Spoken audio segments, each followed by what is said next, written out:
اور جو اصل حکمت ہے جو شاید انہوں نے کسی سے ذکر نہ کی ہو وہ میں آپ کو ریویل کر دیتا ہوں. بیسیکلی انہوں نے اپنے خون کا نذرانہ دے کر ایرانی نیشن کو ایک جگہ اکٹھا کر دیا. ورنہ آپ کو پتا ہے اس سے پہلے کس طرح ایران میں فسادات پھوٹے ہوئے تھے، پولیٹیکل سٹرگل اور یہ بالکل بین ہی اسی طرح کی شہادت ہے جس طرح کہ سیدنا امام حسین ابن علی رضی اللہ عنہما وعلیہم السلام نے اپنے خون سے اختلافی نوٹ لکھا لیکن امت کو ایک بار جھنجھوڑ کے زندہ کر دیا. ورنہ اگر یہ ایکٹیویٹی پرفارم نہ ہوئی ہوتی تو تاریخ میں کسی کو یاد بھی نہ ہوتا کہ ٹوٹی کمند کہاں، کب خلافت ختم ہوئی، کب ملوکیت شروع ہوئی. یہ ملوکیت ہی اسلام کا حصہ بن جاتی.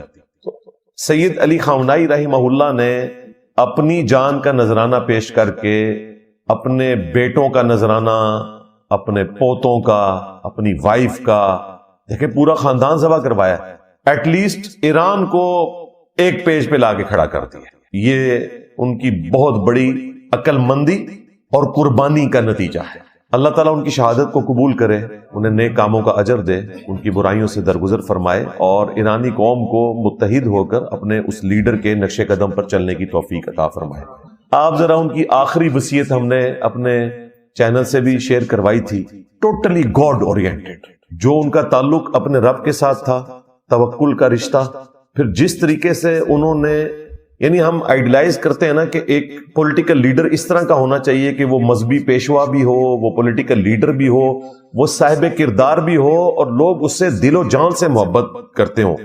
نام نہاد پاپولیرٹی اس کو نہ ملی بھی ہو، واقعی لوگ اس کے لیے جان دینے کے لیے تیار ہوں اور کروڑوں لوگ تیار ہوں، اور اس کے باوجود اس کے اندر عاجزی موجود ہو. کس طرح وہ شہداء کے بچوں کو پیار سے ملتے ہیں، ان سے گفتگو کرتے ہیں، یہ کوئی شخص اس وقت تک نہیں کر سکتا جب تک کہ وہ خود سیرت رسول صلی اللہ علیہ وآلہ وسلم کے اوپر عامل نہ ہو. دوسری طرف اتحاد امت کے حوالے سے جو سید علی خامنہئی رحمہ اللہ تعالی کی جو خدمات ہیں بڑی ایکسٹراڈنری، پوری امت کو ساتھ لے کر چلے. اور ظاہر ہے کہ ان کے استاد کی تربیت تھی امام خمینی کی. انقلاب کے بعد امام خمینی ایک سنی مسجد میں چلے گئے تو امام مسجد نے مصلی ان کے لیے چھوڑ دیا. انہوں نے کہا نہیں، امامت آپ کروائیں گے، میں آپ کے پیچھے پڑھوں گا. آپ نے اگر مصلی چھوڑ دیا تو یہ شیعہ لوگ تو آپ سے مسجد بھی چھین لیں گے. تو انہوں نے یہ سنی شیعہ فساد کی جو جڑ تھی نا وہ سٹارٹ ہی میں کاٹ دی تھی. ابھی دیکھیں بڑے کٹر قسم کے جو سنی صحافی ہیں عرب سے تعلق رکھنے والے، وہ ایران کے دورے پر گئے ہیں. انہوں نے باقاعدہ ولاگز بنائے ہیں کہ وہاں کے جو سنی ہیں وہ کتنی سکون کی زندگی گزار رہے ہیں. کوئی دنگا و فساد نہیں ہے جو یہاں پہ ہوتا ہے. اس کے پیچھے امام خمینی کی محنت، اور وہ تو 10 سال رہے. ان 10 سالوں میں بھی ان کو آلموسٹ 9 سال ایران عراق کی جنگ سے گزرنا پڑا جو اس وقت امریکہ نے صدام حسین کے ذریعے مسلط کی، اور بعد میں دیکھیں انہوں نے ٹیشو پیپر کی طرح صدام حسین کو پھینک دیا.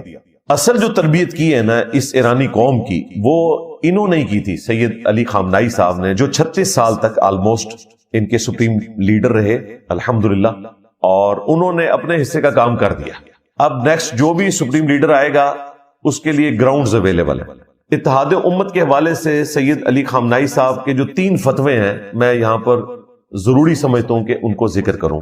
نمبر 1 جو ان کا فتویٰ، جب چند ایک عرب ٹیلی ویژنز کے اوپر غالی رافضیوں نے امہات المومنین کی توہین کی، خلفائے ثلاثہ کی توہین کی، تو فرنٹ سے لیڈ کرتے ہوئے سب سے پہلے سید علی خامنہئی صاحب نے فتویٰ دیا کہ امہات المومنین کی توہین کرنا یہ نبی علیہ السلام کی توہین کرنے کے مترادف ہے، کیونکہ ان کا رشتہ رسول اللہ کے ساتھ تھا صلی اللہ علیہ وآلہ وسلم. النبی اولا بالمؤمنین من انفسہم وازواجہ امہاتہم، نبی مومنین کی جانوں سے بڑھ کر ان پر حق رکھتے ہیں، اور نبی کی بیویاں امت کی مائیں ہیں، اس میں کوئی شک نہیں ہے. اور جو کٹر قسم کے شیعہ ہیں ان کے لیے میں عرض کروں کہ عمار ابن یاسر سے بڑا شیعہ تو کوئی نہیں ہو سکتا نا. صحیح بخاری اٹھا کے دیکھیں، جنگ جمل کا موقع ہے، عمار ابن یاسر کوفے کے ممبر سے خطبہ دے رہے ہیں، حسن ابن علی سب سے اوپر والی سیڑھی پہ بیٹھے ہیں، ان کے احترام میں عمار ابن یاسر نچلی والی سیڑھی کے اوپر کھڑے ہو کر خطبہ دے رہے ہیں، اور جملے سنیں، اے لوگو اللہ نے تمہیں آزمایا ہے. ام المؤمنین سیدہ عائشہ بصرہ سے روانہ ہو چکی ہیں، وہ دنیا اور آخرت میں تمہارے نبی کی بیوی ہیں. دنیا اور آخرت میں، یعنی کنفرم جنتی. لیکن اللہ تمہیں آزمائے گا کہ تم امیر المؤمنین علی ابن ابی طالب کی اطاعت کر کے اللہ کی اطاعت کرتے ہو یا عائشہ کی اطاعت کرتے ہو. یعنی حضرت علی کی اطاعت کو انہوں نے کہا یہ اللہ کی اطاعت ہے اور سیدہ عائشہ کی اطاعت کرنی ہے یا اللہ کی اطاعت کرنی ہے. ایک طرف اتنا سخت موقف اور دوسری طرف احترام بھی کام نہیں ہونے دے رہے. وہ کہہ رہے ہیں کہ دنیا اور آخرت میں تمہارے نبی کی بیوی ہے. تو ہم کہتے ہیں آپ نے شیعہ بننا ہے تو عمار ابن یاسر والے شیعہ بنے. الحمدللہ ہمیں فخر ہے، ہم اہل سنت منہج پہ چلنے والے لوگ. اہل سنت فرقے کی میں کوئی گارنٹی نہیں اٹھا رہا، میں اپنی بات کروں گا. اہل سنت منہج کے لوگ جو بکش مسلمان ہیں وہ عمار ابن یاسر والے شیعہ ہیں پولیٹیکل ٹرم میں، ورنہ نہ ہم سنی ہیں نہ شیعہ ہیں، ہم مسلم ہیں. اسی پہ ہمارا فخر ہے.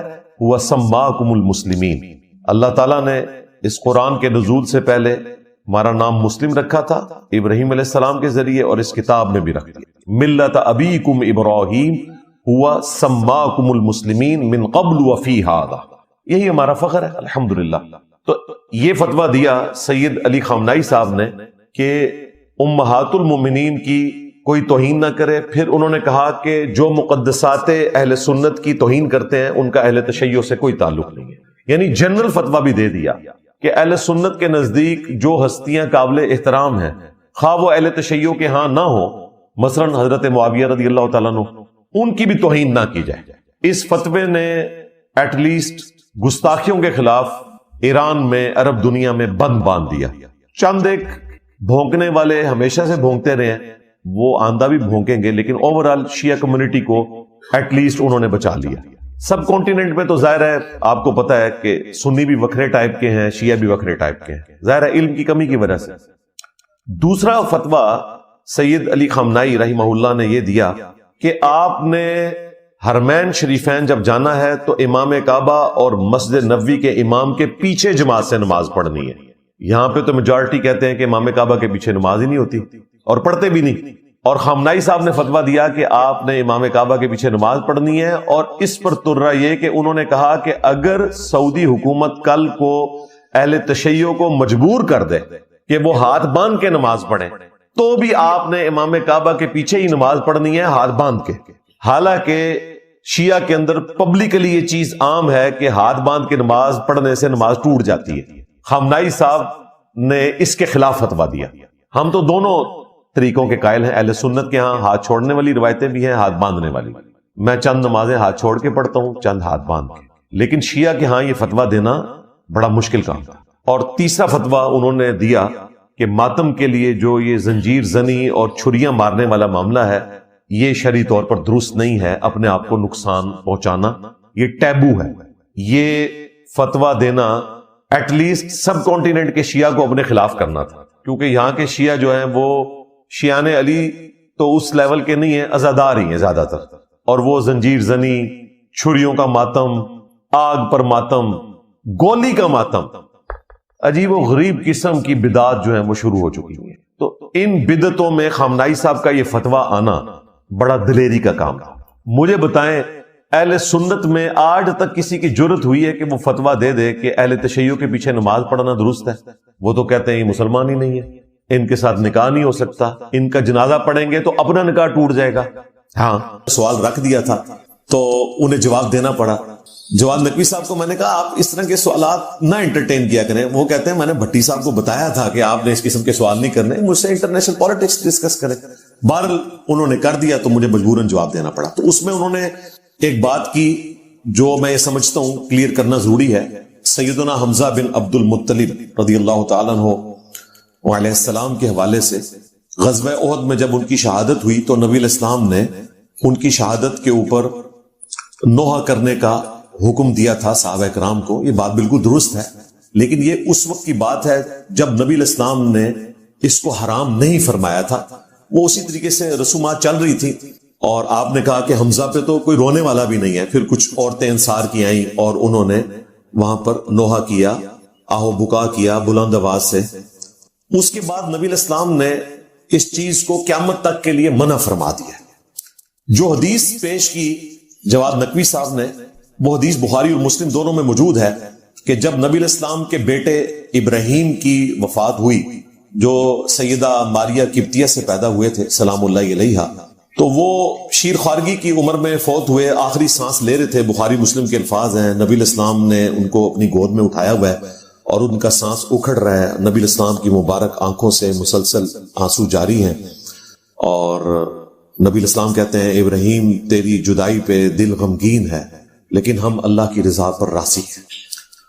تو صحابہ کرام نے عرض کیا یا رسول اللہ، آپ نے تو میت کے اوپر آہو بکا کرنے سے منع کیا ہے، تو آپ رو رہے ہیں اپنے بیٹے کو اس حالت میں دیکھ کے.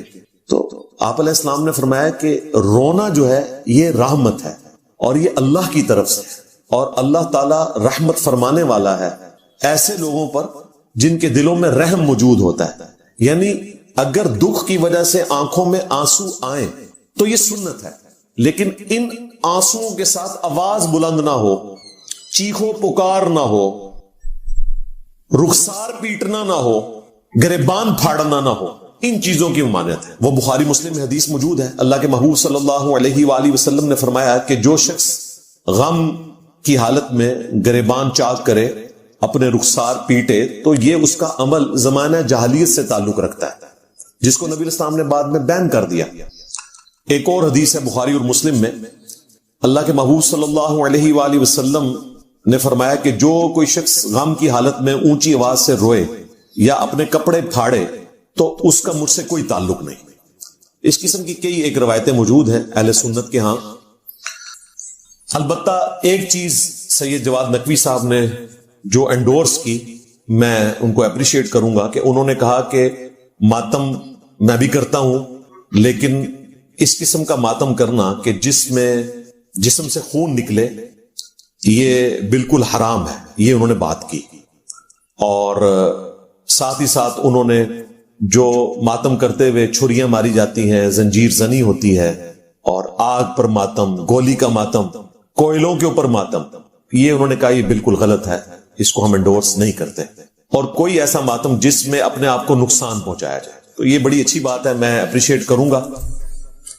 اور اس میں ویلیو ایڈیشن کے لیے آپ کو مولا علی رضی اللہ تعالیٰ عنہ وعلیہ السلام کا ایک خطبہ جو نبی الاسلام کی میت پہ انہوں نے دیا جب آپ علیہ السلام کو غسل دے رہے تھے اور کفن پہنا رہے تھے، اس موقع پہ مولا علی کا ایک خطبہ نقل ہوا ہے اہل تشیع کے ہاں نہج البلاغہ کے اندر.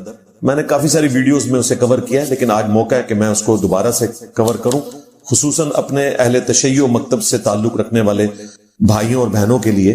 یہ خطبہ نمبر ہے 232 نہج البلاغہ میں. رسول اللہ صلی اللہ علیہ وآلہ وسلم کو غسل اور کفن دیتے وقت مولا علی نے فرمایا، یا رسول اللہ، میرے ماں باپ آپ پر قربان ہو. آپ صلی اللہ علیہ وآلہ وسلم کے دنیا سے تشریف لے جانے سے نبوت، خدائی احکام اور آسمانی خبروں کا سلسلہ قطع ہو گیا، جو کسی اور نبی کے انتقال سے قطع نہیں ہوا تھا. دیکھیں، آخری درجے میں ختم نبوت کو مولا علی نے بیان کیا ہے کہ نبی علیہ السلام کے دنیا سے تشریف لے جانے سے کیا ہوا ہے؟ نبوت ختم ہو گئی، خدائی احکام اب آسمان سے نازل نہیں ہوں گے، آسمانی خبروں کا سلسلہ ختم ہو گیا. اور یہ وہ عمل ہے جو کسی اور نبی کے دنیا سے جانے کی وجہ سے نہیں ہوا تھا، کیونکہ نبی علیہ السلام آخری پیغمبر ہے، اب کسی پیغمبر نے نہیں آنا.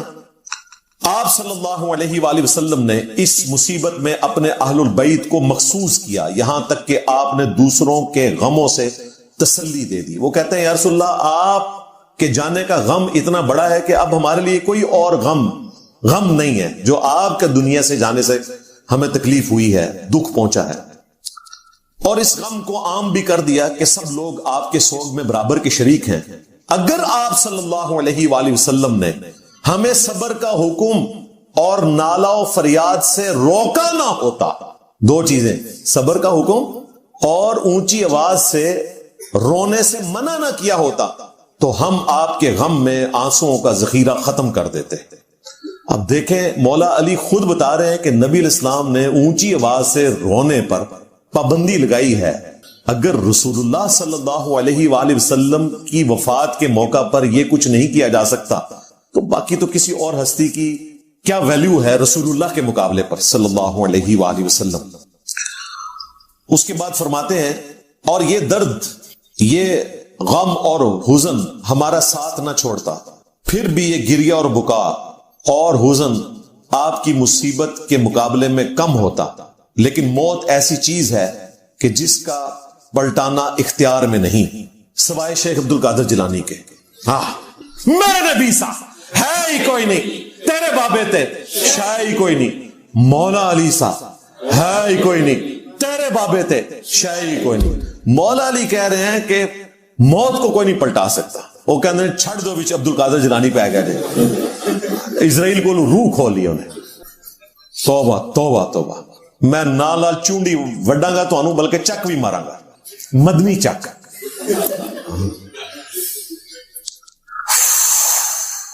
جس کا پلٹانا اختیار میں نہیں اور نہ اس کا دور کرنا بس میں ہے، میرے ماں باپ آپ پر قربان، ہمیں بھی اپنے پروردگار کے پاس یاد رکھیے گا اور ہمارا خیال رکھیے گا۔ اللہ تعالیٰ رسول اللہ صلی اللہ علیہ وآلہ وسلم کی دعاؤں کی برکات پوری امت کو نصیب فرمائے، آمین۔ یہ سیم چیز صحیح مسلم میں ایک دوسرے انداز میں رپورٹ ہوئی ہے، اس کو میں بعد میں ایڈریس کرتا ہوں، لیکن یہاں پر آپ دیکھیں مولا علی نے امت کو عقیدہ بتا دیا کہ نبی علیہ السلام کے بعد کوئی شخص نہیں کہہ سکتا کہ اس کے پاس آسمان سے کوئی خبر آتی ہے۔ اب چاہے تصوف کے نام کے اوپر، کشف الہام کے اوپر کوئی عمارت کھڑی کی جائے، یا عقیدہ امامت کو اس حوالے سے پیش کیا جائے کہ رسول اللہ کے بعد کوئی اللہ تعالیٰ اپنے بندوں میں سے کسی کو وحی کے ذریعے خبردار کرتا ہے، یا کوئی امتی نبی والا کانسیپٹ امت کو بتایا جائے، یہ سب کے سب عقیدے کفری ہیں اور ان کی اسلام میں کوئی گنجائش نہیں ہے۔ صحیح مسلم میں ایک حدیث موجود ہے اسی کو سپورٹو۔ جب نبی علیہ السلام کی وفات ہوئی تو سیدنا ابو بکر سیدنا عمر کو لے کر ام ایمن کے پاس آئے۔ نبی علیہ السلام بھی ان کے پاس جایا کرتے تھے، بڑھیا خاتون تھی، نبی علیہ السلام کی جانثار صحابیات میں سے تھی۔ جب یہ ملنے کے لیے گئے اور سنت پوری کرنے کے لیے کہ نبی علیہ السلام بھی آتے تھے، چلے ہم بھی اماں کو سلام کر لیں، تو وہ رو رہی تھی۔ تو سیدنا عمر نے ان سے کہا کہ ام ایمن مت روئیے، اللہ تعالیٰ کے ہاں نبی علیہ السلام کے لیے اس سے بہتر ہے جو دنیا میں تھا، وَلَلْآخِرَةُ خَيْرٌ لَكَ مِنَ الْأُولَى۔ اے محبوب صلی اللہ علیہ وآلہ وسلم، آپ کا ہر آنے والا لمحہ گزرے ہوئے سے بہتر ہے، کوئی شک نہیں ہے۔ نبی علیہ السلام کی جو آج کی قبر مبارک کی زندگی ہے وہ مدینہ شریف کی زندگی سے بہتر ہے، اور قیامت کے دن کی زندگی قبر مبارک کی زندگی سے بہتر ہے، اور جنت کی زندگی قیامت کے دن کی زندگی سے بہتر ہے۔ ہر وقت اللہ اور اس کے فرشتے درود و سلام بھیج رہے ہیں، ان اللہ وملائکتہ یصلون علی النبی اللہم صلی علی محمد وعلی آل محمد۔ تو یہ سیدنا عمر نے کہا ام ایمن سے، لیکن ام ایمن عورت تھیں، اور پبلک میں ویسے تو مشہور یہ ہے کہ عورت کی عقل جو ہے وہ مرد کی نسبت کم ہوتی ہے، وہ حدیث کو ایک غلط طریقے سے پریزنٹ کیا جاتا ہے، آج ٹاپک نہیں ہے، لیکن وہ عورت کیا تھی؟ جینیس خاتون تھی۔ اس نے سیدنا عمر کو ایسا جواب دیا، اس نے کہا کہ عمر میں اس وجہ سے نہیں رو رہی، مجھے پتا ہے کہ نبی علیہ السلام بہتر جگہ پہ چلے گئے، میں صرف اس لیے رو رہی ہوں کہ رسول اللہ کے جانے کے بعد آسمان کا رشتہ زمین سے منقطع ہو گیا، اب قیامت تک اللہ تعالیٰ ہمیں کبھی بھی گائیڈ نہیں کرے گا، اللہ نے جو بتانا تھا اپنے نبی کے ذریعے بتا دیا، اب ہم اپنے فیصلے خود کریں گے۔ پہلے تو ہمیں اگر کوئی غلط فیصلہ ہوتا تھا تو اللہ تعالیٰ کی طرف سے پیغمبر کے ذریعے، وحی کے ذریعے اللہ تعالیٰ گائیڈ فرما دیتا تھا، لیکن اب آسمان کا رشتہ زمین سے قیامت تک کے لیے منقطع ہو گیا۔ جب یہ بات کی تو حضرت ابو بکر اور عمر جو سمجھانے کے لیے آئے تھے انہوں نے خود رونا شروع کر دیا ام ایمن کی بات کے اوپر، کہ ام ایمن کا دماغ وہاں پر گیا جہاں سیدنا ابو بکر اور عمر کا دماغ نہیں گیا تھا۔ یہ نبی علیہ السلام کی تربیت تھی۔ دیکھیں جی، امت کے ٹاپ کے لوگ ایک عورت سے بھی سیکھ رہے ہیں۔ یہاں پہ آپ کسی عالم کی غلطی نکال دیں، اسے گائیڈ کرنے کی کوشش کریں تو کہتا ہے جی آپ کو مفتی صاحب سے بات کرنے کی تمیز ہی نہیں ہے، آپ نے مفتی صاحب کی گستاخی کر دی ہے، آپ ذرا کمرے میں تشریف لیں، ہاں تقریراں کر دیں باہر، ہاں تو جدو کوئی اعتراض کرے تو انہوں کمرے بلا دینا ہے اکرام مسلم کرنے کے لیے، ہاں یعنی کہ تھینک یو نہیں تھینک دیو۔ اس لیے میں نے منع کیا کہ علماء کے ساتھ آپ نے کمرے میں نہیں کبھی بھی جانا، یہ غلطی آپ نے نہیں کرنی، علمی طریقے سے ان کو تقریراں باہر کر دو، جواب ہی باہر دیا کرو چیزیں۔ تو اہل تشیع کے لیے میں نے اسپیسیفکلی یہ چیز بیان کر دی. مولا علی کا جو خطبہ ہے نبی الاسلام کی میت کے اوپر. چلیں راہ چلتے ہوئے میں سید علی خامنائی صاحب کہ وہ 3 فتوے دوبارہ سے ذکر کر دوں جو میں نے کئی ایک ویڈیوز میں ذکر کیے ہیں، چونکہ ان میں ایک فتویٰ اس سے متعلق بھی ہے. پہلا ان کا مشہور فتویٰ، جب چند غالی رافضیوں کی طرف سے سیدہ عائشہ کی توہین کی گئی سلام اللہ علیہا، تو خامنائی صاحب نے فتویٰ دیا کہ امہات المومنین کی توہین کرنا حرام ہے. اور اس پہ ترا یہ کہ انہوں نے کہا کہ جو ہستیاں اہل سنت کے ہاں مقدسات کا درجہ رکھتی ہیں، چاہے خلفاء راشدین ہو یا امہات المومنین، ان میں سے کسی کی توہین کرنا حرام ہے. امہات المومنین تو ظاہر ہے مسلمانوں کے لیے ایک کامن فیکٹر ہے. النبی اولا بالمؤمنین من انفسہم وازواجہ امہاتہم، نبی مومنین کی جانوں پر ان سے بڑھ کر حق رکھتے ہیں اور نبی کی بیویاں امت کی مائیں ہیں. اس میں تو کوئی دوسری رائے نہیں ہے، کیونکہ یاسر الحبیب ایک غالی رافضی ہے جو امام خمینی کو بھی نعوذ باللہ کافر کہتا تھا، اور خامنائی صاحب کو بھی، اور ہمارے بھولے بھالے وہابی حضرات اس کی ویڈیوز چلا چلا کے تو بتا رہے ہوتے ہیں دیکھو جی شیعہ کتنی گستاخیاں کرتے ہیں. اور وہ تو شیعہ کو بھی کافر سمجھتا ہے کہ جی سیدہ عائشہ کی وفات کے دن وہ کیک کاٹ رہا ہے، نعوذ باللہ وہ اس قسم کے سلوگن بیان کر رہا ہے جس میں توہین آتی ہے. ان کا اہل تشیع سے کیا تعلق، جبکہ خامنائی صاحب نے فتویٰ دے دیا. دوسرا فتویٰ دیا خامنائی صاحب نے کہ اہل سنت کے ائمہ کے پیچھے نماز پڑھیں، امت کی جمعیت سے الگ نہ ہو. ایون اگر اہل سنت آپ کو ہاتھ باندھ کر نماز پڑھنے پر مجبور کریں تب بھی ان کے پیچھے نماز درست ہے، خواہ امام کعبہ ہو یا کوئی اور اہل سنت کا امام. حالانکہ اہل تشیع کے ہاں مشہور جو بات ہے وہ یہی ہے کہ ہاتھ باندھنے سے نماز باطل ہو جاتی ہے، جس طرح سنیوں میں مشہور ہوا ہے کہ ہاتھ چھوڑنے سے نماز باطل ہو جاتی ہے. حالانکہ اہل سنت کے ہاں ہاتھ باندھنے کی روایتیں بھی ہیں، ہاتھ چھوڑنے کی بھی، دونوں طریقے سنت ہیں.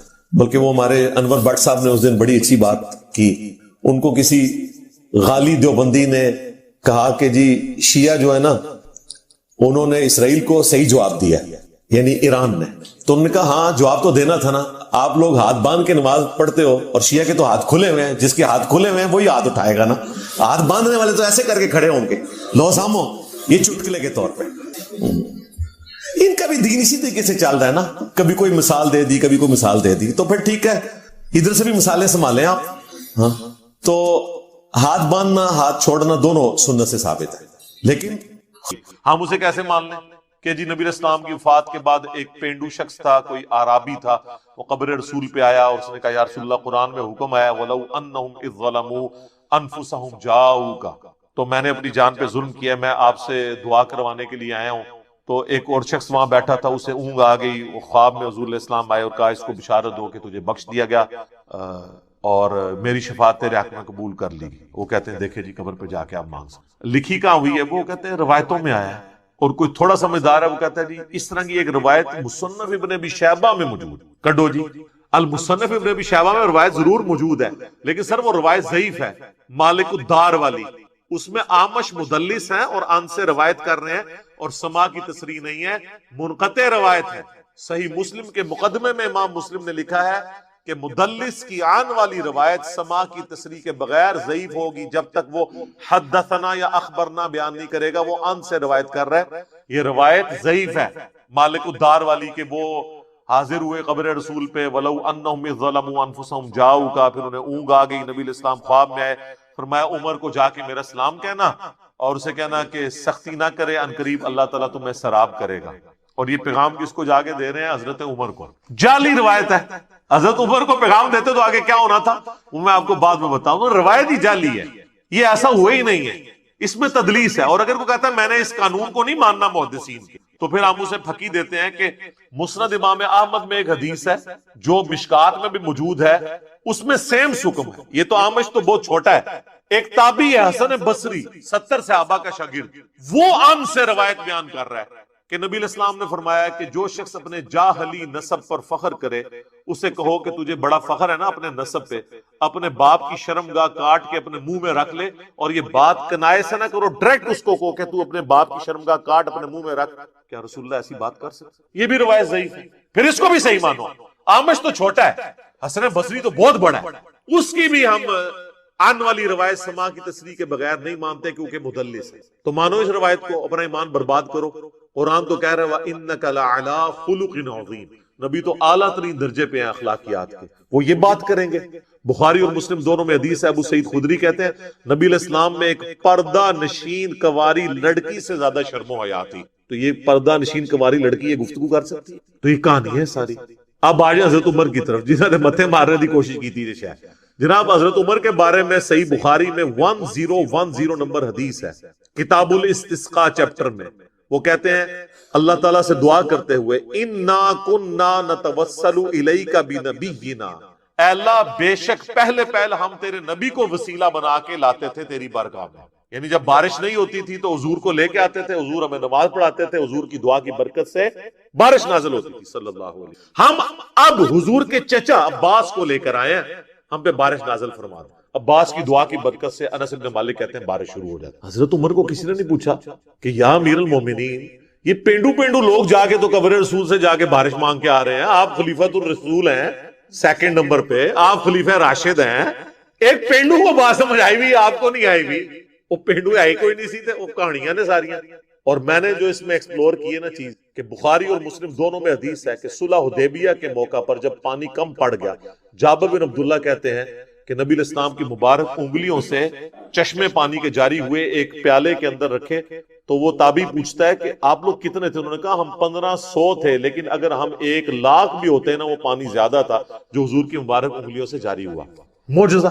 اور صحیح مسلم میں حدیث ہے کہ ایک سفر میں حضرت عمر نے حضور کو یہ مشورہ دیا یا رسول اللہ آپ کی تو دعا کی برکت سے پانی نازل ہو جاتا ہے، تھوڑا سا پانی زیادہ ہو جاتا ہے. تو انہوں نے ایک برتن میں نا پانی جمع کر کے حضور کو دیا، حضور نے بیچ میں ہاتھ رکھا، پھر پانی کے چشمے جاری ہو. اچھا یہ اس لیے کیا جاتا تھا کہ کریشن ایکس نہیلو جو ہے نا، عدم ماں سے وجود، یہ صرف اللہ دے سکتا ہے. حضور نے جب کبھی بھی کیا ہے نا تو کھانا پکا ہوا ہے تو اس پہ دعا کی ہے تو برکت ہوئی ہے، کچھ نہ کے بغیر کچھ نہیں ہوا.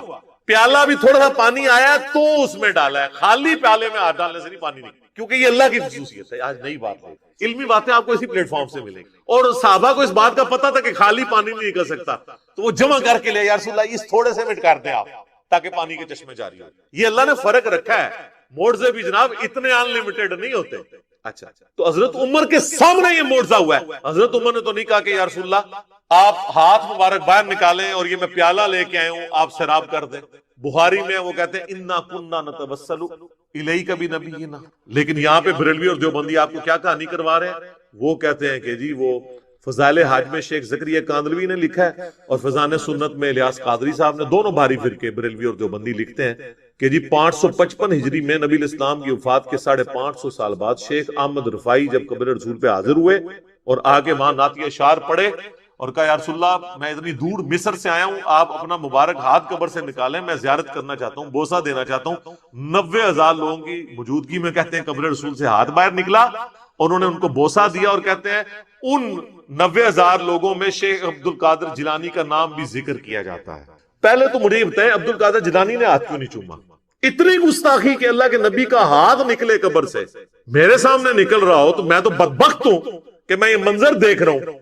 اور وہ شیخ احمد رفاعی عبد القادر جیلانی کا مرید ہے، مرید کے لیے ہاتھ نکل رہا ہے اور پیر محروم ہے. پیغمبر کی غیر موجودگی میں تو کسی کے بارے میں یہ ڈیسیژن دینا امپاسبل ہے کیونکہ یہ غیبی خبر ہے. نبی علیہ السلام کے زمانے میں بھی کئی لوگوں کو نیک سمجھا گیا اور ان کے ساتھ کیا معاملات ہوئے. بخاری مسلم میں حدیث ہے کہ ایک بڑا بہادری کے جوہر دکھا رہا تھا میدان جنگ میں. نبی صلی اللہ علیہ وآلہ وسلم نے فرمایا یہ دوست کی ہے. ایک صحابی کہتے ہیں مجھے وسوسہ آیا یہ کیسے دوست کی ہو سکتا ہے، تو اتنے جوہر دکھا رہے ہیں. تو میں اس کے پیچھے لگ گیا تو دیکھا اینڈ پہ اس نے خودکشی کر لی، تلوار زمین پہ کھڑی کر کے زخموں کی تاب نہ لا سکا تو اس نے اپنے آپ کو قتل کر لیا. تو وہیں سے انہوں نے لگایا صدق رسول اللہ صلی اللہ علیہ وآلہ وسلم، نبی علیہ السلام نے سچ کہا. تو پھر آپ نے فرمایا بلال اٹھو اور اعلان کر دو کہ آخرت کا دار و مدار خاتمے کے اوپر، اور بعض اوقات اللہ تعالیٰ فاسق سے بھی دین کا کام لے لیتا. تو نبی علیہ السلام کی موجودگی میں نہیں تھا پتہ چلتا جب تک نبی علیہ السلام کو اللہ وحی کے ذریعے نہ بتا دے اور آپ کو امت. آج تو ویسی کوئی ڈیسیژن نہیں کر سکتا. بہرحال بخاری اور مسلم کی حدیث ہے میں اپنے بندے کے گمان کے قریب ہوں. آپ پوری کوشش کریں اللہ سے اچھا گمان رکھیں، آپ کے لیے معاملہ ہو جائے گا آسان. بخاری مسلم میں حدیث ہے نبی علیہ السلام ایک دفعہ ایک جنازے پہ گئے تو وہاں آپ کی عادت تھی کہ جب دفنانے میں تھوڑا ڈیلے تھا تو آپ لوگوں کو قبرستان میں واز کرنے لگ پڑے اور آپ نے فرمایا یہ حدیث آپ کو شروع میں ہے نا مشکات میں عذاب قبر والے چیپٹر میں مل جائے گی، اور اس کے راوی مولا علی ہیں. وہ کہتے ہیں نبی علیہ السلام وہاں بیٹھے ہوئے تھے، آپ صلی اللہ علیہ وآلہ وسلم نے فرمایا جس کا تمہارے لیے جنت جس کی مقدر ہے وہ اللہ نے لکھ دی ہے، اس نے جنت میں ہی جانا ہے چاہے جو مرضی ہو جائے، اور جس کے لیے دوزخ لکھی جا چکی ہے اس نے دوزخ میں ہی جانا ہے چاہے جو مرضی ہو جائے. اب وہاں ہم بھی بیٹھے ہوتے تو ہم کہتے جو کچھ حضرت علی نے کہا، انہوں نے کہا یا رسول اللہ اگر یہ لکھے ہی ہوا ہے تو ہم کیوں اتنی مشقت اٹھا رہے ہیں، پھر ہم اپنے لکھے ہوئے اعتماد پہ اعتماد نہ کر لیں. یہ میں نے مسئلہ تقدیر والے لیکچر میں یہ ساری حدیث کور کی ہے، مسئلہ 104 ABC میں 104 ABC میں آپ صلی اللہ علیہ وآلہ وسلم نے فرمایا کہ نہیں تم کوشش کرتے رہو، تم میں سے جو جنتی ہوگا اس کے لیے جنت والے کام آسان ہوتے جائیں گے، اور جو دوستی ہوگا اس کے لیے دوست والے کام آسان ہوتے ہیں. اسیسمنٹ آپ دنیا میں کر سکتے ہیں، جو بندہ خوف خدا رکھتا ہے معاملات کو لے کے چلتا ہے، اسیسمنٹ ہے کہ وہ جنت کے راستے پہ اللہ نے اس کو چن لیا ہے اور وہ چل رہا ہے. وثوق سے تو نہیں کہہ سکتے، کسی کے بارے میں بھی نہیں کہہ سکتے سوائے جن کو بائی نیم نبی علیہ السلام نے بشارت دے دی ہے، عشرہ مبشرہ کو یا اصحاب بدر کو یا اصحاب شجرہ کو اصحاب احد کو، وہ معاملہ علیحدہ ہے. بعد میں تو آپ کی ساری اسیسمنٹ ہے. قیامت دن آپ دیکھیں گے، وہ ڈاکٹر سرار صاحب اکثر فرمایا کرتے تھے کہ بڑے بڑی جماعتوں کے امیر اور بڑے بڑے بزرگوں کی قیامت والے دن مٹی پلید ہو رہی ہوگی، جن کو دنیا بہت بڑا بزرگ مانتی ہوگی، اللہ کے حضور وزیر ہوں گے، کیونکہ دنیا نے مانا نا، اللہ کے حضور تو نہیں پتا تھا وہ کیا ہے، تو اللہ کو پتا ہے. تو دنیا میں آپ صرف اسیسمنٹ کر سکتے ہیں کسی بندے کے بارے میں، ڈیفینیٹلی تو کچھ نہیں کہہ سکتے. باقی صحیح مسلم میں حدیث ہے کہ نبی علیہ السلام سے ایک صحابی نے کہا یا رسول اللہ بعض کا انسان اچھا کام کرتا ہے تو انسان کو خوشی محسوس ہوتی ہے، تو آپ فرمائیں یہ اللہ کی طرف سے تائید ہے. برے کام کے اوپر دل کے اوپر بوجھ رہنا، اچھے کام کے اوپر خوشی کا اظہار، یعنی دل سے اندر سے آواز آنا کہ بڑا اچھا کیا تم نے، یہ اللہ کی طرف سے تائید ہوتی ہے. کیونکہ مسلم شریف میں حدیث ہے ہر بندے کے ساتھ ایک شیطان اور ایک فرشتہ اٹیچ ہے. شیطان اس کو برائی کی طرف لگاتا ہے اور فرشتہ اس کو اچھائی کی طرف، اس کی حوصلہ افزائی کرتا ہے. ایک صحابی نے جرات کر کے پوچھا یا رسول اللہ آپ کے ساتھ بھی؟ فرمایا میرے ساتھ بھی تھا، لیکن اللہ تعالیٰ نے مجھے اس پہ قدرت دے دی اس حوالے سے کہ وہ مطیع ہو گیا. میرے ساتھ جو شیطان اٹیچ ہے وہ بھی مجھے نیکی کی طرف ہی بلاتے ہیں. اسی لیے ہم کہتے ہیں کہ نبی علیہ السلام کے بعد کسی شخص کے لیے آپ یہ دعویٰ نہیں کر سکتے کہ وہ اپنے شیطان سے آزاد ہے، چاہے وہ بڑے سے بڑا امام، بڑے سے بڑا بزرگ، بڑے سے بڑا صحابی کوئی بھی ہو جائے، آپ ڈیفینیٹلی اس کے بارے میں نہیں کہہ سکتے کہ اس کے کسی معاملے کے اندر شیطان کی دخل نہیں ہے. اور نبی کے بارے میں بھی جو ہمارا عقیدہ ہے وہ بھی ایسا نہیں ہے کہ نبی اپنی طاقت سے بچتا ہے، نبی کو بھی اللہ محفوظ کرتا ہے. قرآن میں نہیں آتا کہ یوسف علیہ السلام کے بارے میں اللہ تعالیٰ فرما رہا ہے کہ یوسف بھی قصد کر لیتا اس عورت کا. میں حیران ہو جاتا ہوں یہ پڑھ کے. عصمت انبیاء پہ مسئلہ 88A اور 88B دیکھ لیجیے آپ. عصمت انبیاء کا جو عقیدہ پبلک میں مشہور ہے نا، یہ عقیدہ ٹھیک نہیں ہے، لیکن اس عقیدے کو اتنا راسخ کر دیا گیا، آپ اس کے خلاف آواز اٹھائے نا تو لوگ آپ کو گستاخ رسول کہنا شروع کر. یہ جنجوہ صاحب بھگت رہے ہیں کچھ، وہ یہ تو قرآن پاک یاد لے کے لوگوں کے سامنے گئے کہ بھئی قرآن پاک میں تو انبیاء کی لغزشوں کا بیان ہوا ہے. آپ نے معصومیت کا کیا عقیدہ دیا ہے؟ معصومیت کا یہ والا عقیدہ نہیں ہے جو پبلک میں مشہور ہے. معصومیت یہ ہے کہ اللہ تعالیٰ ان کی اسپیشل پروٹیکشن کر دیتا ہے. آپ مجھے بتائیں، اگر ایک بچے کو ایک عورت نے لے کے پالا ہو، اس بچے نے تو ہمیشہ اس کو ماں کی نظر سے دیکھا ہے نا، اس کے ذہن میں کبھی بھی اس عورت کے بارے میں برا خیال نہیں آئے گا، اگرچہ وہ غیر محرم ہے، لیکن ظاہر ہے وہ ماں کی نظر سے اس کو دیکھ رہا ہے نا. جیسے ہم اپنی پھوپھیوں کو، اپنی چلے پھوپھی تو محرم ہے، اپنی مامی جو بوڑھی ہے وہ تو غیر محرم ہے نا، چچی بھی غیر محرم ہے، ہم کبھی نیگیٹو نظر سے تو نہیں دیکھ رہے ہوتے. لیکن قرآن میں ہے کہ جس عورت نے حضرت یوسف کی پرورش کی ہے ماں کی حیثیت سے، وہ جب بند سنور کے ان کو برائی کی طرف بلا رہی ہے، اور اللہ کیا کہہ رہا ہے؟ اس نے یوسف کا قصد کیا، یوسف بھی اس کا قصد کر لیتا اگر اللہ کی نشانی نہ دیکھتا. سمجھ سے باہر ہے کہ وہ اپنی ماں کا قصد کر لیتا. ماں تو تھی، ماں کی نظر دیکھا. یعنی عورت کا فتنہ اتنا بڑا ہے، اسی لیے نظروں کی حفاظت کا اور یہ معاملات کا کیا گیا. میرا مسئلہ نمبر 161A ہے، نظروں کی حفاظت اور غض بصر کے اوپر ڈیٹیلڈ 17 حدیث بخاری مسلم سے میں نے اس حوالے سے بیان کی ہیں. یہ بہت بڑا فتنہ ہے اس حوالے سے. ٹھیک ہو گیا جی؟ اسی میں اور اس میں وہ حدیث میں مسلم شریف کی دوبارہ کوٹ کر دوں کہ آپ علیہ السلام نے فرمایا کہ مومن کے لیے گناہ ایسا ہے، چھوٹا سا گناہ بھی گویا اس کے سر پہ کسی نے پہاڑ رکھ دیا، اور منافق کے لیے ایسا ہے کہ ایک مکھی تھی بیٹھی تھی اڑا دی. ہوں تسی ذرا پہلے سوال لاؤ نا جڑے پوچھتے بھی ہو کہ کیڑا چھوٹا بڑا ہے. میں کہنا جی بندہ اس تو پہلے تے جناب جڑا نا کنا تو دھواں نکلنا چاہیے ہے سوال کرنے تو پہلے. کہ چھوٹا کیڑا ہے بڑا کیڑا ہے. بھائی گناہ گناہ ہے, دیٹس آل. اسی لیے قرآن پاک میں ان چیز کی تفریق نہیں کی گئی نہ حدیث کے اندر. میں آپ کو چیلنج کرتا ہوں کہ قرآن و حدیث میں صرف کبیرہ گناہ گنوائے گئے ہیں. چیپٹرز بھی بنے ہوئے ہیں نا حدیث کی کتابوں میں, اس میں بھی آپ دیکھیں کبیرہ گناہوں کا بیان, صغیرہ گناہوں کا بیان, کوئی بھی چیپٹر ہی نہیں ہے اس کے اندر, کہیں بھی نہیں ہے. کیونکہ گناہ ہے ہی گناہ ہے. کبیرہ بتایا گیا کہ گناہ سے تو بچنا ہے, کبیرہ کا اتنا ذرا زیادہ دھیان نہ بچنا ہے, اس لیے چھوٹے گناہوں کی لسٹ نہیں بنائی گئی ہے. سمجھ آئی بات کی؟ ورنہ لوگوں نے کہا ایسے اے کر لو. ہاں قرآن میں ہے کہ جو بڑے بڑے گناہوں سے بچتے ہیں الا اللمم, ہاں چھوٹے بول. الا اللمم کیا ہوتا ہے؟ الا اللمم یہ ہے کہ انسان سے بعض اوقات یعنی بے دھیانی میں کسی کا دل دکھا دیا, انٹینشن نہیں تھی. یعنی بیوی نے کوئی بات کی اور آپ کسی اور موڈ میں بیٹھے تھے اور آپ کہتے ہیں چپ کر جا اس ٹائم, یہ گناہ ہے. دل دکھا دیا نا, لیکن آپ کی انٹینشن نہیں تھی. چلے آپ کو صغیرہ گناہ بتا دیا, یہ صغیرہ گناہ ہے, ٹھیک ہو گیا. تو اس سے بچے, یہ نہیں کہ کرنا شروع کر دیں, ورنہ آپ کی بیوی بھی اس ویڈیو کو دیکھنے کے بعد کرنی شروع کر دے گی کہ خیر ہے چھوٹا ہی بھائی معافی مانگ لیں گی. لیکن ایک بندے کی عادت ہے کہ وہ ہر معاملے میں اپنے بیوی کے ساتھ لڑتا ہے, اس کو گالیاں دیتا ہے, تو پھر یہ کبیرہ گناہ ہے, چھوٹا نہیں رہا. اور صحیح مسلم میں حدیث آپ صلی اللہ علیہ وسلم نے فرمایا, اے میرے صحابہ جانتے ہو مفلس کون ہے؟ صحابہ نے کہا یا رسول اللہ ہم تو مفلس اسی کو سمجھتے ہیں جس کے پاس دنیا کا مال و متاع نہ ہو. آپ نے فرمایا میری امت کا مفلس وہ ہے جو پہاڑوں کے برابر نیکیاں, روزہ, حج, زکات کی لے کے آیا قیامت والے دن, لیکن اس حال میں آیا کہ دنیا میں کسی کا دل دکھایا تھا, کسی کو ڈانٹا تھا, کسی کا خون بہایا تھا, اور کسی کو یعنی برے اندیشے کے ساتھ دیکھا تھا, خوفزدہ کیا تھا, کسی کو تھپڑ مارا تھا. اور وہ قیامت دن آئے گا کہ یا اللہ آج مجھے بدلہ چاہیے, اور قیامت کے دن کا بدلہ یہ نہیں ہوگا کہ یا اللہ نے منو چانڈ ماری سی تے اے لو منو ہی مار دے نہ. یہ دنیا میں ہے. آخرت میں تھپڑ کے بدلے میں آپ کو نیکیاں دیں گے, تھپڑ نہیں. اللہ تعالیٰ فرمائے گا کہ اس کی نیکیوں میں سے اتنی لے جاؤ, ایک تھپڑ کے بدلے اتنی, ٹھیک ہے. اور مجھے جب کبھی غصہ آتا ہے نا تو میں اپنی بیوی سے کہتا ہوں میں تیری 100 فجر دی نمازاں لینی ہے, جو کچھ کیتا تاں میں چھوڑا گا تو لینی ہی فجر علیہ نے پاریاں ہوندیاں نے نا, ٹھیک ہے. خالی بزرگ نہیں پارے ہوندے, نیکیاں بھی پاریاں ہوندیاں نے. تو نبی علیہ السلام فرماتے ہیں کہ وہ نیکیاں لے جائے گا, پھر ایک اور آئے گا وہ بھی نیکی لے جائے گا, ابھی بھی لوگ باقی ہوں گے حتیٰ کہ اس کی نیکی ختم ہو جائیں گے.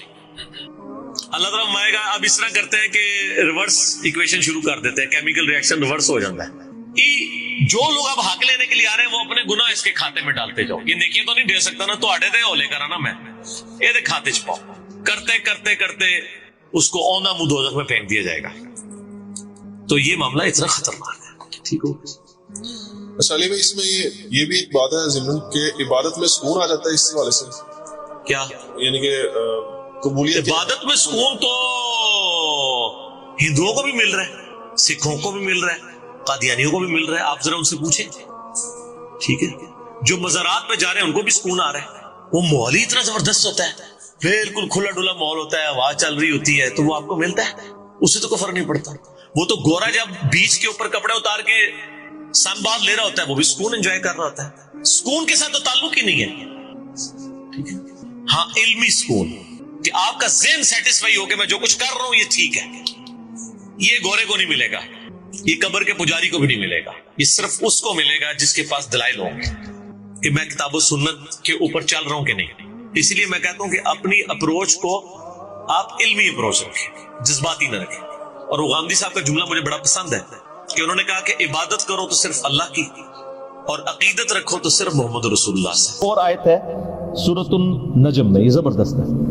اللہ تعالیٰ فرماتا ہے نیک لوگوں کے بارے میں, الذین یجتنبون کبائر الاثم, وہ لوگ جو بڑے بڑے گناہوں سے بچتے ہیں, والفواحش, اور بے حیائی کے کاموں سے, الا اللمم, ہاں مگر کبھی کبھار کوئی چھوٹا معاملہ ہو جائے. الا اللمم کو اللہ نے بھی چھوڑ دیا ہے, بڑے گناہوں سے بچو. ان ربک واسع المغفرہ, بے شک تیرا رب وسعت والا ہے مغفرت کے اعتبار سے. ہوا اعلم بکم, وہ تو تمہیں اس وقت سے جانتا ہے, اذا انشأکم من الارض, جب تم زمین سے اگے تھے. ہائے ہائے, انسان بھی زمین سے اگا, کیونکہ انسان جس منی کے قطرے کی پیداوار ہے وہ منی کیسے تیار ہوتی ہے؟ اس خوراک سے جو زمین سے نکلتی ہے. ادھر تک اللہ تعالیٰ نے بات کی ہے. وَإِذَا أَنْتُمْ أَجِنَّةٌ فِي بُطُونِ أُمَّهَاتِكُمْ، اور جب تم ایک چھوٹے سے ایمبریو اور جنین کی شکل میں ماں کے پیٹ میں ہوتے ہو، وہ تو اس وقت سے تمہیں جانتا ہے. فَلَا تُزَكُّوا أَنفُسَكُمْ، تو مت کہا کرو میں بڑا پرہیزگار ہوں. هُوَ أَعْلَمُ بِمَنِ اتَّقَى، اسے خوب معلوم ہے کہ کون کتنا پرہیزگار ہے. اور جو خدا آپ کو زمین سے اگتے وقت سے اس ایمبریو سے لے کر پیدا ہونے تک اور مرتے دم تک جانتا ہے، اس سے کوئی چیز چھپی ہوئی ہے. تو اس میں بھی ہے کہ لبم، جو چھوٹی موٹی چیزیں وہ اللہ تعالیٰ معاف کر دے گا، لیکن بڑے بڑے گناہوں سے بچنا ہوگا. اور ایک اور میں کریٹیکل آیت بتا دوں، یہ تو کہتے ہیں نا جناب وہ توبہ بس کر لیجیے، خالی کھلی توبہ نہیں ہونی چاہیے. اللہ تعالیٰ خالی کھلی توبہ کو نہیں مانتا. یہ سورہ نساء کے اندر ہی مسئلہ نمبر میرا 18 ہے، اور وہ بائی چانس آیت نمبر بھی 18 ہے، گناہ کبیرہ اور توبہ کا بیان. اللہ تعالیٰ ماتا ہے انما التوبۃ علی اللہ، اللہ کے ذمہ ہے ایسے لوگوں کی توبہ کو قبول کرنا. للذین یعملون السوء بجہالۃ، جو کوئی نادانی میں گناہ کر بیٹھے، ثم یتوبون من قریب، اور پھر فوراً ہی توبہ کرے، اس کو تو میں معاف کر دوں گا. فاولئک یتوب اللہ علیہم، ایسے پر اللہ تعالیٰ رجوع فرمائے گا توبہ کے ساتھ. وکان اللہ علیما حکیما، اور اللہ تعالیٰ علم والا حکمت والا ہے. ولیست التوبۃ، اور اس کی تو کوئی توبہ نہیں ہے، للذین یعملون السیئات، جو کہ برے اعمال کرتے ہیں، حتی اذا حضر احدهم الموت، یہاں تک کہ ان میں سے کسی کے موت کا وقت قریب آتا ہے. قال انی تبت الآن، تو کہتا ہے اللہ میں اب توبہ کرتا ہوں. یعنی موت کے وقت اگر کوئی توبہ کرتا ہے وہ توبہ نہیں ہے. وہ جامعہ ترمذی میں حدیث ہے نا کہ موت کے غرغرے سے پہلے توبہ ہے، نزع کا وقت آنے سے پہلے. اس وقت تو فرعون نے بھی کہہ دیا تھا کہ میں رب موسیٰ اور ہارون پر ایمان لاتا ہوں، تو اللہ تعالیٰ نے کیا فرمایا تھا؟ الآن، اب ایمان لے کر آیا، اب تو کوئی فائدہ نہیں. وَلَلَّذِينَ يَمُوتُونَ وَهُمْ كُفَّارٌ، نہ ان لوگوں کی توبہ قبول ہوگی جو کفر کی حالت میں دنیا سے چلے گئے.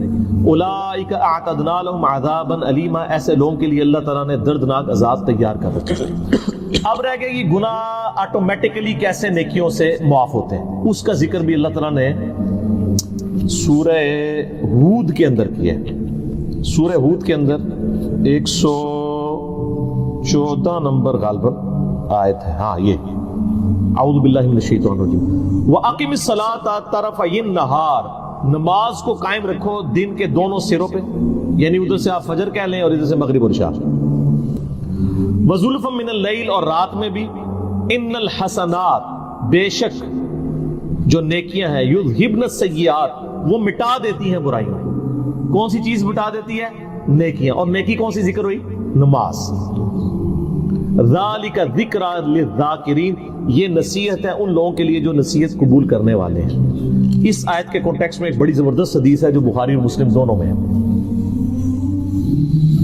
اس سے ویسے بعض لوگوں نے غلط رزلٹ بھی نکالے ہیں اور اس کی بنیاد کے اوپر وہ ڈیٹس بھی مارتے ہیں کالج اور یونیورسٹیز کے اسٹوڈنٹس. میرا مسئلہ نمبر 106 بہت پہلے ریکارڈ ہے، آج میں اس ڈیٹیل میں نہیں جاؤں گا. میرا یوٹیوب پہ ایک کلپ ہے ویلنٹائن ڈے کے اوپر، اس میں نے 17 حدیث بخاری اور مسلم سے بد نگاہی اور اس سے ریلیٹڈ بیان کی تھی. میں آج سکپ کرتا ہوں. بار بخاری مسلم میں ایک حدیث ہے، ایک صحابی نے کہا یا رسول اللہ صلی اللہ علیہ وآلہ وسلم، آج یعنی مدینے کے کنارے پر میں نے ایک عورت کو گلے لگا لیا، نامحرم عورت کو، لیکن میں نے اس کے ساتھ وہ ایکسٹریم تعلق قائم نہیں کیا، باقی سب کچھ کیا، تو مجھے پاک کر دیں. تو آپ صلی اللہ علیہ وآلہ وسلم نے فرمایا نماز پڑھو، اللہ تعالیٰ یہ گناہ معاف کر دے گا. اور پھر آپ نے یہ سورہ ہود کی آیت نمبر 114 تلاوت کی کہ نماز کو قائم رکھو دن کے دونوں کناروں کے اوپر، رات کے اوقات میں بھی، بے شک نیکیاں برائیوں کو مٹا دیتی ہیں. لیکن یہ اس صورت میں جب ایک آدھ دفعہ غلطی ہوگی، اس پہ بھی اجماع امت ہے کہ چھوٹے گناہوں کو چھوٹا سمجھ کے بار بار کرنا یہ خود گناہ کبیرہ اور بغاوت ہے. اس سے ایک واقعہ ورنہ چھوڑ دیا. اگر وہ حضور کو اس وقت یہ کہتا ہے یا رسول اللہ صلی اللہ علیہ وسلم ابھی تو معاف کروا لے تو میں پھر جا کے کروں گا، تو پھر آپ کا کیا خیال آگے سے فتویٰ کیا آتا؟ ٹھیک ہے، تو غلطی ہو گئی فوراً رجوع ہے. بخاری مسلم دونوں میں حدیث موجود ہے. آپ صلی اللہ علیہ وآلہ وسلم نے فرمایا بتاؤ اگر کسی کے گھر کے آگے سے نہر بہتی ہو، اس میں 5 دفعہ غسل کرے، اس کے جسم سے کوئی میل اس میں باقی رہ جائے گا؟ صحابہ نے کہا نہیں. تو فرمایا 5 نمازوں کی مثال ایسی ہے. حتیٰ کہ صحیح مسلم میں ایک حدیث ہے کہ اگر بڑے بڑے گناہوں سے بچا جائے تو ایک نماز سے دوسری نماز، ایک جمعے سے دوسرا جمعہ، اور ایک رمضان سے دوسرا رمضان درمیان کے سارے گناہوں کا کفارہ بن جائے گا۔ آپ کو کہ میں رمضان میں نماز پڑھوں اور اگلے رمضان میں نہ، اس میں پہلے الفاظ ہیں کہ انجینئرنگ پہلے ہوئی ہے، اگر بڑے گناہوں سے بچا جائے تو نماز چھوڑنے سے بڑا گناہ کون سا ہے؟ صحیح مسلم میں 246 نمبر حدیث ہے انٹرنیشنل نمبر کے مطابق کتاب الایمان چیپٹر میں کہ بندے کے کفر اور اسلام کے درمیان فرق نماز ہے، وہ تو بہت بڑی عملاً کفر کی طرف لے جانے والی چیز ہے، ٹھیک ہے، سب سے بڑا گناہ نماز کو چھوڑنا ہے۔ تو ایک نماز سے دوسری نماز درمیان کے گناہوں کا کفارہ بن جاتا ہے۔ ایون وہ تو بخاری مسلم میں آتا ہے جب وضو کرتے ہیں تو اس سے بھی گناہ دھل جاتے ہیں، ٹھیک ہے۔ تو یہ یعنی کبیرہ گناہ صرف توبہ سے معاف ہوں گے، چھوٹے موٹے جو ہیں وہ اس طرح۔ تو میں نے کہا نا جو کبیرہ گناہ جو ہے وہ بدقسمتی ہے کہ سارے ہی تقریباً کبیرے ہی ہیں، اور اس کے لیے مشکات کے اندر سر ایک چیپٹر موجود ہے کبیرہ گناہوں کے بارے میں، شروع کے اندر، اس میں آپ ذرا پڑھ کے دیکھ لیں۔ شروع میں ایک وہ حدیث لے کے آئے وہ جو نبی صلی اللہ علیہ وسلم نے آیت تلاوت کی سورۃ الفرقان کی، یہ بخاری مسلم دونوں میں ہے، والذین لا يدعون مع اللہ الہا آخر ولا يقتلون النفس التي حرم الله الا بالحق ولا يزنون۔ تین گناہ نبی علیہ السلام نے بیان کیے سورۃ الفرقان پڑھ کے کہ وہ لوگ جو اللہ کے ساتھ کسی کو شریک نہیں ٹھہراتے، یعنی شرک سب سے بڑا گناہ، دوسرا ناحق قتل نہیں کرتے، تیسرا وہ زنا نہیں کرتے۔ پھر آپ صلی اللہ علیہ وسلم نے یعنی یہ آیت جو ہے یہ دلیل کے طور پہ بیان فرمائی، اور اس سے پہلے فرمایا کہ سب سے بڑا گناہ جو ہے وہ شرک ہے، اور اس کے بعد یہ قتل کرنے والا، اور پھر اس طریقے سے زنا۔ اچھا، اس کے بعد ایک بخاری میں حدیث ہے کہ بڑے گناہوں میں والدین کی نافرمانی، قتل کرنا اور جھوٹی قسم اٹھانا۔ سر گنتے جاؤ، یہ صرف بخاری مسلم میں جو بڑے گناہ آ رہے ہیں، صحیح ضعیف کا چکر ہی کوئی نہیں، صرف بخاری مسلم۔ پھر بخاری اور مسلم کی ایک حدیث ہے کہ جھوٹی قسم اٹھانا گناہ کبیرہ ہے۔ پھر اگلی حدیث پھر بخاری اور مسلم کی ہے کہ 7 کبیرہ گناہ ہے، اللہ کے ساتھ شرک کرنا، جادو کرنا، قتل کرنا، اللہ کے حرام کرنے والے کو حلال ٹھہرا لینا، سود کھانا، یتیم کا مال کھانا، میدان جنگ سے بھاگ جانا، اور پاک دامن عورتوں پر تہمت لگانا۔ لو جی، پھر اگلی حدیث بھی بخاری و مسلم سے، اس میں زنا اور شراب نوشی کے بارے میں آیا کہ یہ کبیرہ گناہ ہے۔ سر یہ تو بخاری مسلم کی جو حدیثیں ہیں نا، اس میں یہ چغلی، غیبت، ٹھیک ہے جی، وعدہ خلافی، بہتان، آلموسٹ یہ سارے کبیرہ گناہ ہیں۔ تو لہذا کبیرہ صغیرہ میں نا آپ مسلم کی وہ حدیث یاد رکھیں کہ مؤمن کے لیے چھوٹا سا گناہ بھی ایسا ہے جیسے اس کے سر پہ کسی نے پہاڑ رکھ دیا، اور منافق کے لیے بڑے سے بڑا گناہ بھی ایسا ہے جیسے ایک مکھی تھی تو اڑا دی۔ یہ کیلکولیشن، یہ میتھمیٹکس تو ہے نہیں ہے، اللہ تعالیٰ تو ایک چھوٹی سی بات پہ بھی پکڑ لیتا ہے۔ ہماری زندگی نے اسی دنیا کے پانی پر ہی چلنا ہے، زندگی کی کشتی نے، بس یہ پانی کشتی میں نہ آئے، چلنا اسی پانی کے اوپر ہے کشتی نے، اس کے بغیر چل نہیں سکتی۔ یہ دعا بتا رہی ہے کہ اسلام کتنی ڈائنامک اپروچ دیتا ہے انسان کو کہ دنیا کے لیے بھی محنت کرنی ہے، آخرت کے لیے بھی کرنی ہے۔ بس دنیا میں ہر کام آپ نے کرنے سے پہلے بولین الجبرا والی بات ہے، 0-1 دیکھنا ہے کہ اللہ تعالیٰ نے اس کی اجازت دی ہے یا نہیں دی ہے۔ یہ جناب بیسٹ دعا ہے، اپنی ہر نماز میں اس دعا کو مانگا کریں، تشہد میں، سجدوں میں مانگیں۔ مسلم شریف میں حدیث ہے انسان سجدے میں اپنے رب کے سب سے زیادہ قریب ہوتا ہے، خوب دعائیں مانگا کرو، اے اللہ دنیا میں بھی بھلائی دے، آخرت میں بھی بھلائی دے۔ بھائی اللہ سے مانگ رہے ہیں نا، تو کون سی کنجوسی کرنی ہے، عذاب والی بات ہی نہ رکھیں۔ بخاری مسلم میں حدیث ہے میں اپنے بندے کے گمان کے قریب ہوں جیسا میرے بارے میں وہ گمان رکھے۔ امال بھی کرنے ہیں لیکن گمان پازیٹیو رکھنا ہے۔ بھی تو یہ کہتے ہیں کہ اللہ سے بھلائی مانگو، عذاب مانگو ہی نہ، عدل مانگو ہی نہ، اس کی رحمت مانگو۔ لا تقنطوا من رحمت اللہ، اللہ کی رحمت سے نا امید نہیں ہونا۔ یہ نا امیدی ہے کہ یا اللہ مجھے پتا ہے کہ آخرت میں تو عذاب ہونا ہے، تو دنیا میں دے لے آخرت میں نہ دے۔ توبہ توبہ، کیوں بھائی؟ جو بھی چیز تمہیں نفع دے دنیا اور آخرت میں، اس کے لیے کوشش کرنی ہے۔ کوشش کا ذکر پہلے کیا، پھر کہا اللہ سے مدد بھی طلب کرنی ہے، یعنی اسباب بھی اختیار کرنے ہیں اور مسبب الاسباب سے بھی اپنے آپ کو آزاد نہیں کرنا، لیکن سٹارٹ کوشش سے ہے۔ والذین جاہدوا فینا لنہدینہم سبلنا، جو لوگ ہماری راہ میں کوشش کریں گے ہم اپنی راہیں ان کے لیے کھولیں گے۔ اور وہ ہے آپٹیمل اپروچ ایک انسان کی کیا ہونی چاہیے۔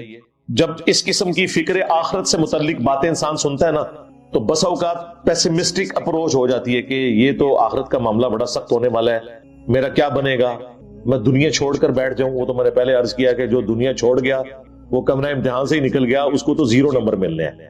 اندر جو بیٹھا ہوا ہے اس کو تو پھر بھی پاس ہونے کے چانسز ہیں, چھوڑ کے جو راہب ہو گیا وہ تو گیا. تو آپ کی اپروچ کیا ہونی چاہیے دین اور دنیا کے اعتبار سے؟ یہ اکثر لوگ پوچھ بھی رہے ہوتے ہیں کہ دین دنیا کو ساتھ کیسے لے کے چلے. جسے ہم دنیا سمجھ رہے ہوتے ہیں وہ بھی دین ہی ہے. ہماری زندگی نے اسی دنیا کے پانی پر ہی چلنا ہے, زندگی کی کشتی نے. بس یہ پانی کشتی میں نہ آئے, چلنا اسی پانی کے اوپر ہے کشتی نے, اس کے بغیر چل نہیں سکتی. اپنے اوپر حاوی نہیں کرنا. اگر ماں باپ بیوی بچوں کی محبت میں حلال اور حرام کی تمیز گنوا دی تو ظاہر ہے اس دنیا کو آپ نے اس کشتی کے اندر سوار کر کے اپنا بیڑا غرق کر لیا. اور اگر آپ نے ان سارے حقوق کا خیال رکھا, اللہ کے حقوق کی حفاظت کی, تو پھر آپ نے اس دنیا کو برتنے تک استعمال کیا جو آپ نے کرنا ہے. پیغمبروں نے بھی کیا ہے. سارے پیغمبر جو ہے ایکسٹروورٹ تھے, کوئی انٹروورٹ نہیں تھا پیغمبر, سب ایکسٹروورٹ تھے. ڈائنامک لائف تھی, کوئی پیغمبر صوفی نہیں تھا. وہ خادم رضوی صاحب ویسے کہتے ہیں سب تو بڑا صوفی ابو بکر صدیق. اور ابو بکر صدیق رضی اللہ تعالیٰ عنہ کی جوتیوں کی جو خاک ہے نا, اس کے برابر بھی تم لوگ نہیں ہو. یہ میں ان کو کہہ رہا ہوں. جو ابو بکر کے غلام ہیں وہ ابو بکر کے جوتیوں کی خاک سے افضل ہے. ان کے پاس تو حضرت ابو بکر کی غلامی ہے. میں ان کے لیے بات کر رہا ہوں کہ یار جس شخص کی زندگی شروع سے لے کے اینڈ تک جنگوں سے عبارت ہے, نبی علیہ السلام کی وفات کے بعد 2.25 سال کی حکومت ساری جنگوں سے عبارت ہے, اس کو کہہ رہے ہیں صوفی ہے. صوفی کو لوگ کہتے کیڑی نہیں مری, انہوں نے جنگاں کتوں لڑنی ہے سر, گلنا سونا ہی نہ دیا. تو آپ کی اپروچ کیا ہونی چاہیے؟ وہ اللہ تعالیٰ نے دونوں ایکسٹریمز کو رد کیا, جو کہتے ہیں کہ آپ نے صوفی یا راہب بن جانا ہے, اور دوسرے جو ہیں وہ اتنے اس حوالے سے ایکسٹریمسٹ ہو جاتے ہیں کہ وہ دین کو پس پش ڈال دیتے ہیں اور دنیا کے لیے ساری ایفرٹ پٹ کر دیتے ہیں, وہ بھی برباد ہو گئے.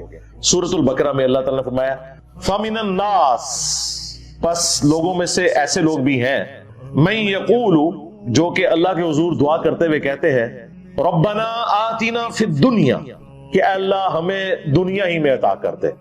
ہوئے ہوئے ہوئے. وَمَا لَهُ فِي الْآخِرَةِ مِنْ خَلَاقٍ, اللہ کا فتویٰ آ رہا ہے, گاڑا فتویٰ.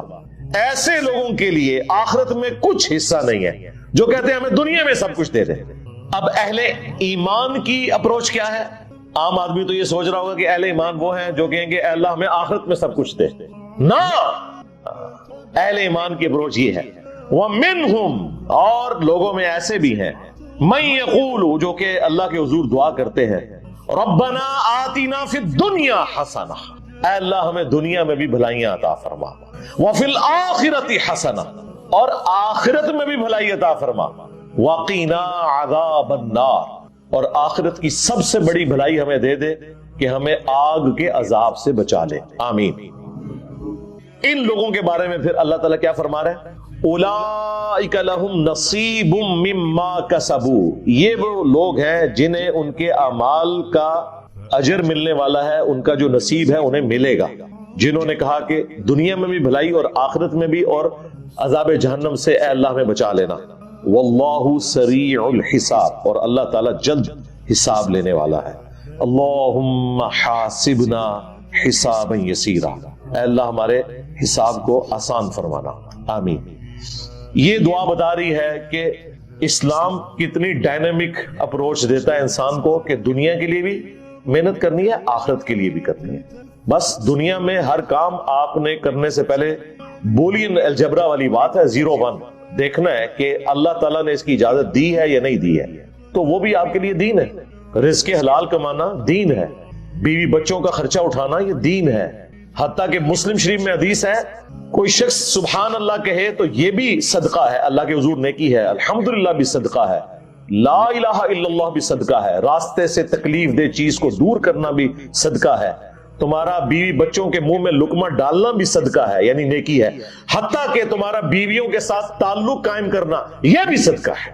صحابہ کرام کو باقی چیزیں تو ہضم ہو گئی, کہا یا رسول اللہ یہ کیسے صدقہ ہو گیا؟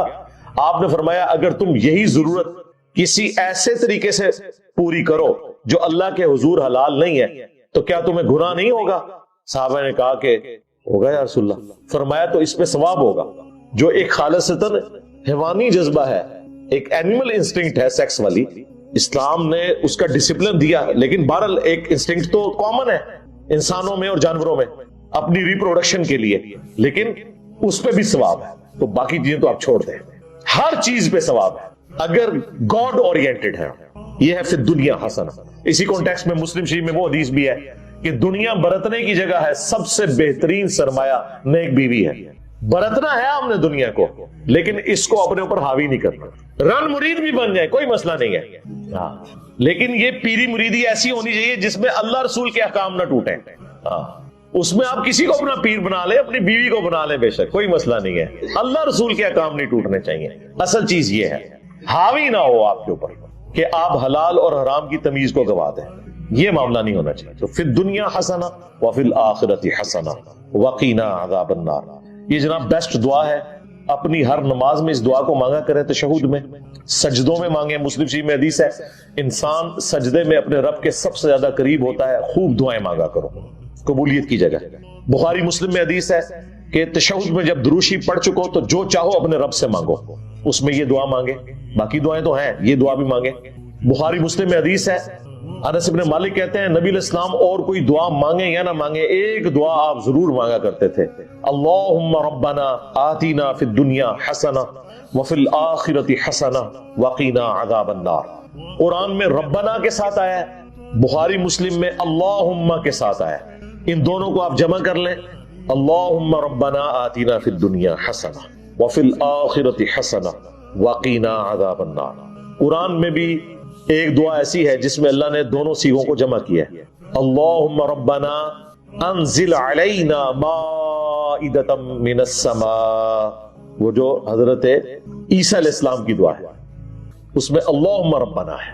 اسی لیے آپ دیکھیں سنن نسائی میں دعا ہے اللہم اعنی علی ذکرک و شکرک و حسن عبادتک. ابو داؤد ترمذی میں آیا ربی اعنی علی ذکرک و شکرک و حسن عبادتک.